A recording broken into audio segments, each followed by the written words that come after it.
Hello, dear students. I think all are well. Welcome to economics class with पुजारी sir. आज हमारा topic रहेगा demographic profile means जनसांख्यिकीय रूपरेखा on the time of independence.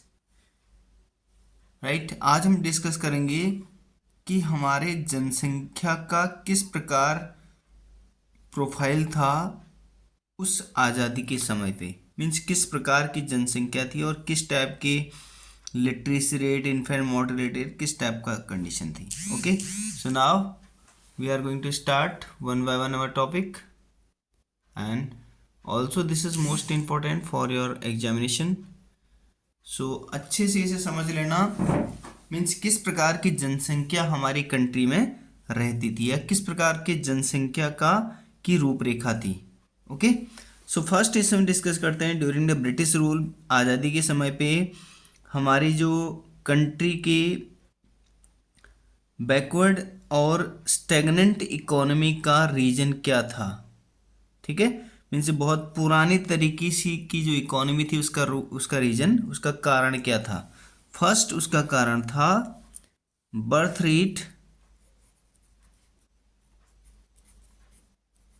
Rate and death rate.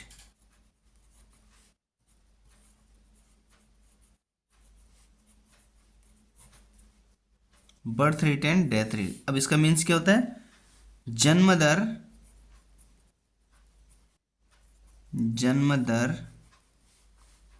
एवं मृत्यु दर.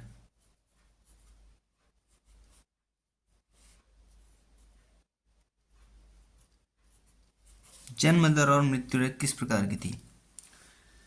आज़ादी के समय हमारी कंट्री की कंडीशन बहुत ज़्यादा ख़राब थी. मीन्स क्या था?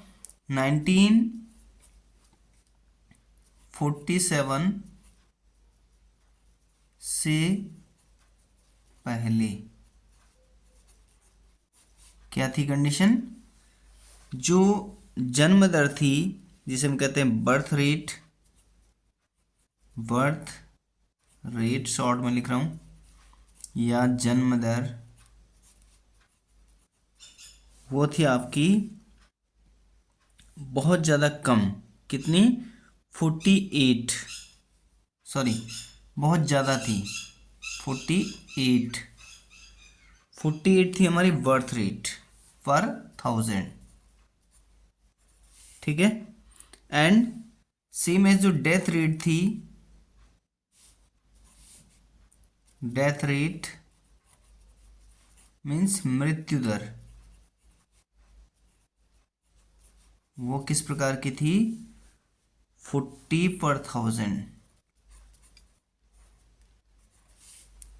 अब देखो, अगर इतने लोग जन्म लेंगे और इतने लोगों की ही मृत्यु हो रही है तो मीन्स लोग जी का रहे हैं. मीन्स बहुत ज़्यादा डेथ रेट है और बहुत ज़्यादा ही बर्थ रेट है. राइट, और अगर इसको कंपेयर करें हम प्रेजेंट के अकॉर्डिंग, मीन्स इन 2021 में क्या थी? 2021 में जो बर्थ रेट था, जिसे हम कहते हैं जन्म दर,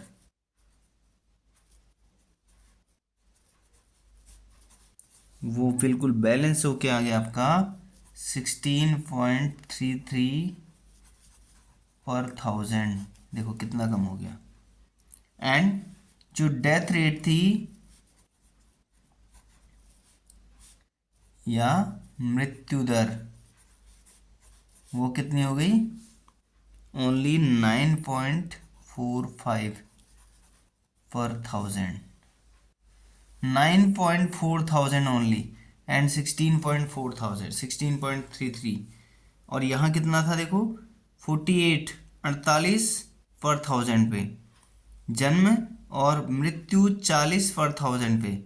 और यहाँ क्या हो गया? 16.3 या 16 मान लो, ओनली 16 पर 1000 या 9.5 ऐसे 10 मान लो, 10 पर 1000. कितना कम हो गया. सो इसलिए हमारी कंट्री का डेवलपमेंट नहीं हो पाया. सेकंड कंडीशन क्या था? Infant mortality rate, INFANT, infant mortality, MORTALITY,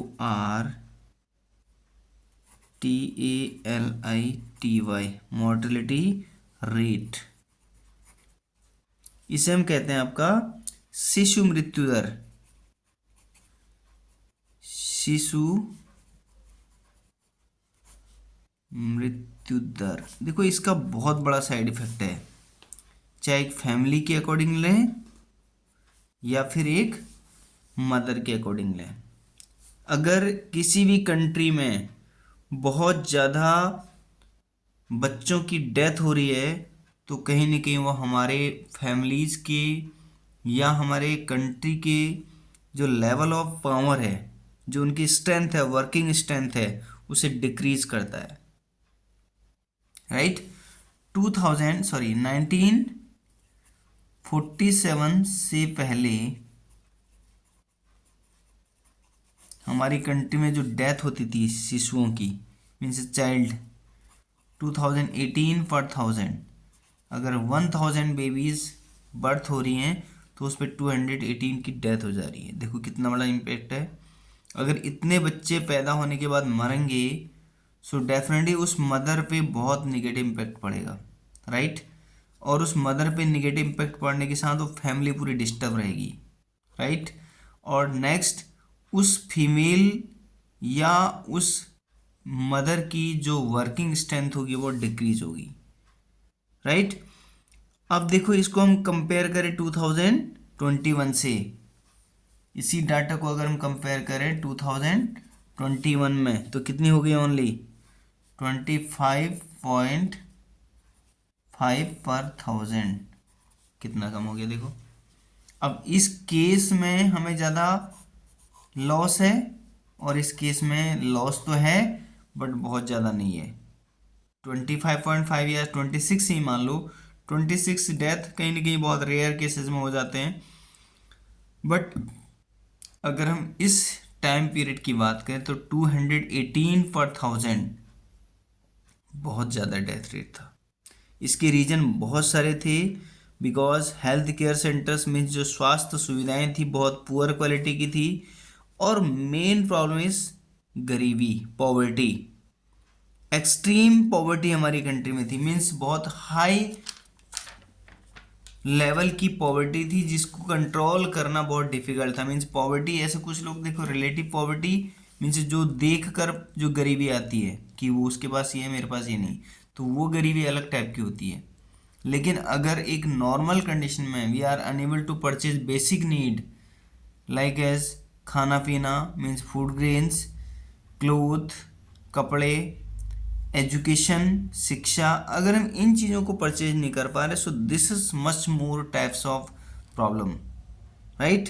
and इस प्रॉब्लम को सॉर्ट आउट करना बहुत डिफिकल्ट होता है, right. And next condition is third, life expectancy.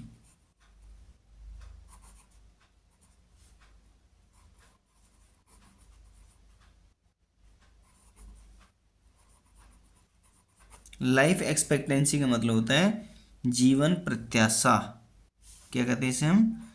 जीवन प्रत्याशा।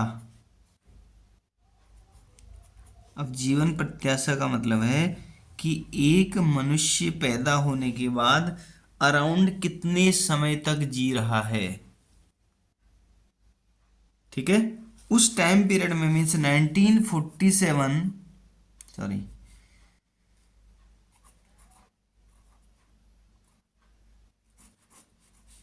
1947 में जो हमारी लाइफ एक्सपेक्टेंसी थी जस्ट ओनली 32 ईयर्स। देखो कितना लेस टाइम पीरियड में हम सरवाइव कर रहे हैं अर्थ पे। एंड अगर हम इसी को कंपेयर करें प्रेजेंट टाइम में या 2021 का डाटा अगर हम लें तो 69 ईयर्स। अब देखो 69 ईयर का एक पर्सन ज़्यादा फैसिलिटीज़ अपने कंट्री के इकोनॉमी को दे सकता है, या फिर एक 32 ईयर्स वाला? अब इसका रीजन देखो, ये रिकवर कहाँ से हो रहा है? ये रिकवर यहाँ से हो रहा है, देखो यहीं से रिकवर हो रहा है, क्योंकि जब इन्फेंट मोर्टेलिटी रेट डिक्रीज होगा तो ये अपने आप बढ़ेगा। और यहाँ जब ये बहुत ज़्यादा था तो ये अपने आप ही डिक्रीज, ऐसा नहीं कि उस टाइम के लोग जीते नहीं थे, उस टाइम के लोग कई तो ऐसे तो थे 100-100 साल जीते थे, बट बहुत सारे जो बेबी चाइल्ड की डेथ होती थी वो एवरेज करके उसके स्ट्रेंथ को कम कर देता था। तो इसीलिए अगर हम एक नॉर्मल कंडीशन तो 32 ईयर्स एक आदमी जी रहा है, अब एक 32 ईयर्स एक आदमी जी रहा है, इसका मीन्स है एवरेज एज है ये, इसको एवरेज एज समझ लो, मीन्स औसत आय, औसत आयु, औसत आयु मतलब 32 साल केवल एक व्यक्ति जी रहा है। तो उस केस में क्या होगा, वो न तो बहुत अच्छे अर्निंग कर पाएगा और न ही अपने फैमिली को सेटल कर पाएगा। एक कॉमन सा सिचुएशन लो, अगर किसी आज के टाइम पे अगर किसी पर्सन की डेथ अगर अराउंड 30 या 35 के अराउंड हो रही है, सो डेफिनेटली वो अपनी फैमिली के लिए उस टाइम तक कुछ नहीं कर पाता है, जो भी चीज़ें होती हैं वो जस्ट ओनली सर्वाइविंग, राइट। और अगर उसी को कंपेयर करें 69 ईयर से, तो वो पर्सन मीन्स दे उसने अपनी फैमिली को सेटल कर दिया पूरा। सो सेटल होने के बाद उसकी डेथ हो तो this is not a issue, right. वो कोई इशू क्रिएट नहीं कर रहा है, क्योंकि उसके बच्चे भी सेटल हो चुके हैं, उसके बच्चों के बच्चे भी हो चुके हैं, so that's mean they are settle, वो सेटल हो चुके हैं।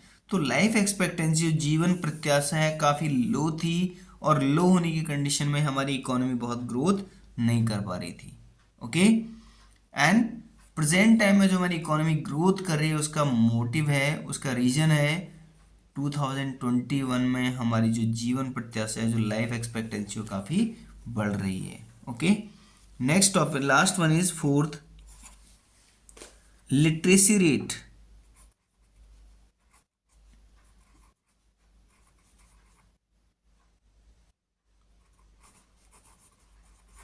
लिटरेसी रेट तो सबको ही पता होगा, मीन्स साक्षरता दर।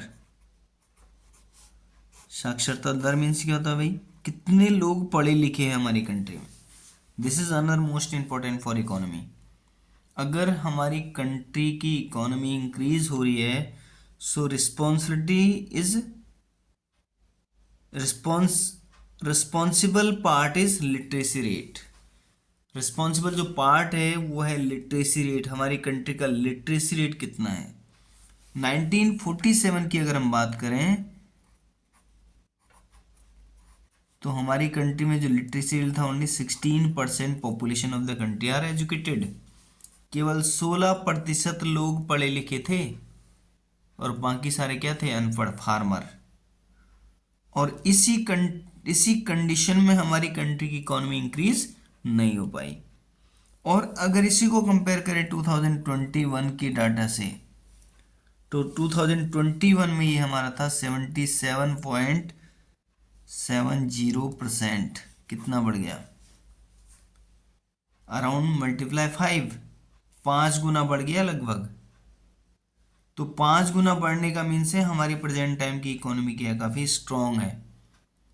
सो ये कारण थे हमारी इकोनॉमी के नहीं बढ़ने की, ये कारण थे हमारी जो पर कैपिटा इनकम है, प्रति व्यक्ति आय है, कम होने की। क्योंकि जब लिटरेट पर्सन ही नहीं होंगे तो सर्विसेज नहीं होंगे, नॉलेज नहीं होगी, साइंटिफिक रिसर्च नहीं होंगे। और जब साइंटिफिक रिसर्च नहीं होंगे, मीन्स साइंटिस्ट अगर नई नई खोज नहीं करेंगे, प्रोडक्शन के लिए मशीन नहीं बनाएंगे, तो फिर प्रोडक्शन कौन करेगा? और साइंटिस्ट बनेंगे कहाँ से? जब हमारे पर कंट्री में लिटरेट लोग होंगे, पढ़े लिखे लोग होंगे। जितने पढ़े लिखे लोग होंगे उतने ही हमारी कंट्री क्या होगी? लिटरेसी रेट बढ़ती रहेगी। ओके, अब अगर इसी को हम कंपेयर करें मेल और फीमेल से, कहीं ना कहीं हमारे आज भी डिस्क्रिमिनेशन है, बहुत ज़्यादा तो नहीं, बहुत कम है। बट अगर उस टाइम की बात करें तो इसमें 7% ओनली फीमेल, केवल 7% एजुकेटेड थे, राइट। अब 7% अगर फीमेल एजुकेटेड थे तो 7% female they are increasing the infant mortality rate. अगर लिटरेट लेडीज नहीं होगी ना तो डेफिनेटली वो अपने बच्चों की केयर भी नहीं कर पाएगी, और जब बच्चों की केयर नहीं कर पाएगी तो क्या होगा, शिशु मृत्यु दर में वृद्धि होगी। और शिशु मृत्यु दर में वृद्धि होने का मतलब लाइफ एक्सपेक्टेंसी का कम होना। लाइफ एक्सपेक्टेंसी का कम होना मीन्स लिटरेसी कम होना, और लिटरेसी का कम होने का मीन्स कंट्री की इकोनॉमी बहुत ज़्यादा डाउन जाना। और अगर इसी को कंपेयर करें प्रेजेंट टाइम में, तो हमारी कंट्री में आज जो मेल है वो है 84.70% लिटरेट है, और जो फीमेल, सॉरी ये मेल था,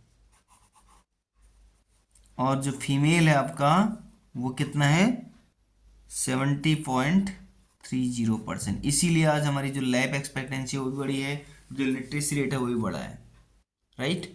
सो दैट्स मीन हमें क्या नीड है, हमें नीड है कि अपनी कंट्री के एजुकेशन सिस्टम को स्ट्रॉन्ग करना।